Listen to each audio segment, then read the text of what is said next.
नमस्कार मित्रांनो, लय लांब आलो. इस्लामपूरपासून एक मला वाटतं 30-35 किलोमीटर लांब आलो आहे शूटिंगला. बघा हे आमचे सर आहेत, DOP आहेत, ह्यांच्या मार्फत शूटिंग सगळं चालू आहे. आणि दुसरे डायरेक्टर येत आहेत बघा.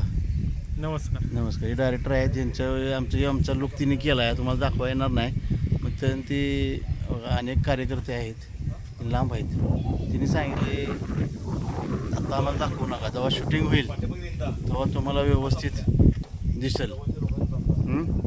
डॉक्टर साहेब बोला की तुम्ही, म्हणजे हे आमचे डॉक्टर साहेब आहेत. नमस्कार. तिकडे आज एक शेतामध्ये नैसर्गिक पूर्ण माहिती देऊ नका, असं थोडकं द्या, म्हणजे माणसाने आपल्या थोडासा एक नैसर्गिक सीन हां. आणि मातीतली एक गोष्ट तुमच्या समोर आणण्याचा आम्ही प्रयत्न करतोय. लवकरच येईल, तुम्हाला खूप आवडेल, बघून घ्या. आणि हे डॉक्टर साहेबांनी डायरेक्टर आहेत, हे आपले DOP आहेत. यांनी सगळं नियोजन लावलेलं आहे. बाकी व्यक्ती जो अनेक आहे आमच्यात, चौथा व्यक्ती, ते तुम्हाला डायरेक्ट शूटिंग झाल्यानंतर आपल्या चॅनलवर टाकलं जाईल किंवा ग्रुपवर टाकलं जाईल किंवा स्टेटसला ठेवलं जाईल. एक 8 दिवस वाट बघा, नवीन काहीतरी येत आहे, येत आहे. नक्कीच वाट बघा. धन्यवाद.